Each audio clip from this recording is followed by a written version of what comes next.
Antes de continuar, deben saber que la secuencia de caracteres que ven ahí, indican que estamos usando el intérprete de Python. Ahora sí, vamos a evaluar expresiones. Que consisten de combinaciones entre valores y operadores, evaluados. Entonces, abrimos Python. Y una vez que tenemos el módulo. Anteriormente, hablamos de los tipos de datos, y ahora quiero enfocarme tan solo en las operatorias con números. Es decir, datos de tipo int, y de tipo float. Ya sabemos que se pueden escribir números de todo tipo. Como por ejemplo, el 1. Del cual realizamos operaciones de suma para formar sus sucesores naturales, tales como el 2 o el 3, hasta el número que se te pueda ocurrir, considerando el límite de dígitos que tiene Python en sus funciones, que, como spoiler, son 17 dígitos en un float. Posteriormente, podemos realizar sumas con números mayores. Como el 4 más 7. Así, procedemos a otro tipo de operación. Que sería la resta. Que al igual que antes, puede ser tanto con números pequeños, como con números del tamaño que sea necesario. Y aquí nos adentramos en los números negativos. Pues, en una resta ocupamos números negativos, pero los resultados pueden ser números positivos, o números negativos. Y eso no es un problema, ya que, como vimos en el segundo vídeo, Python reconoce este tipo de números. Así que podemos utilizarlos sin ningún drama. Ahora podemos ver que, tanto la suma como la resta, son escritas con símbolos conocidos y acordes a su operatoria. Pero esto, no ocurre de igual forma con la ponderación, o multiplicación, y la división. Refirámonos a la multiplicación. Los procedimientos son los mismos que todos conocemos. Y el único detalle es que, para simbolizar que un número se multiplica con otro, debes escribir entre estos un asterisco, y listo. Ahora, para la división. El símbolo que se usa, es un slash. Y los procedimientos son los mismos que todos conocemos. Con excepción de un único, pero muy significativo detalle. Y es que, observen lo que pasa cuando hago esto. O esto. Y esto. O esto.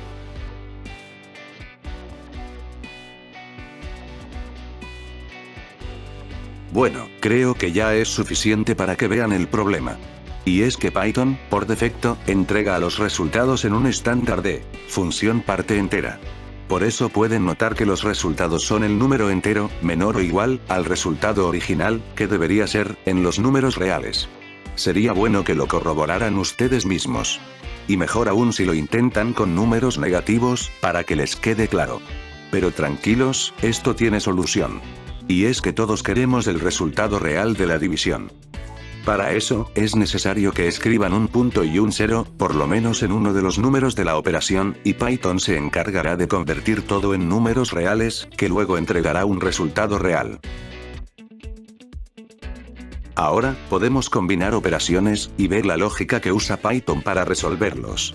Si anotas las operaciones suficientes y oportunas, podrás notar que el orden operacional consiste del típico orden en donde, primero prioriza los paréntesis, segundo las potencias, tercero las multiplicaciones, cuarto las divisiones, quinto las adiciones, y sexto las sustracciones.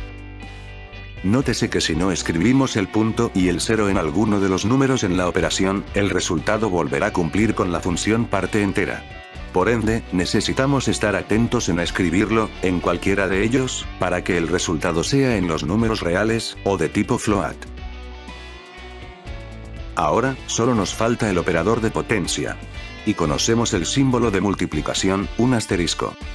Pero si escribimos continuamente, dos veces, el mismo símbolo, la operación cambia de ponderador a potenciador. Siempre que los escriban entre dos números, el primer número será elevado al número que sigue después del doble asterisco. Y si por ejemplo tenemos esto. Por lo que dije antes, sería lo mismo que escribir 2 por 2 por 2.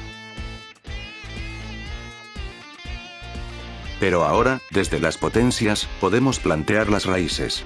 Y es que sacar la raíz de un número, corresponde a lo mismo que elevar un número a una fracción, que sería lo mismo que un número decimal, o de tipo float.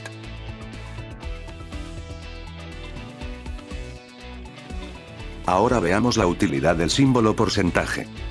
Cuando operas con este, lo que hace es que, el primer número se divide por el segundo. Pero si la división no es exacta, existe una parte que sobra, y que todos conocemos como resto. Ese resto, es precisamente lo que vas a recibir si operas con el carácter de porcentaje. Entonces, podemos decir que funciona como un tipo de división entera, y por ende, Python le da la misma prioridad que a la división. Ahora, esto resulta útil para lo siguiente. Y su contraparte sería esta.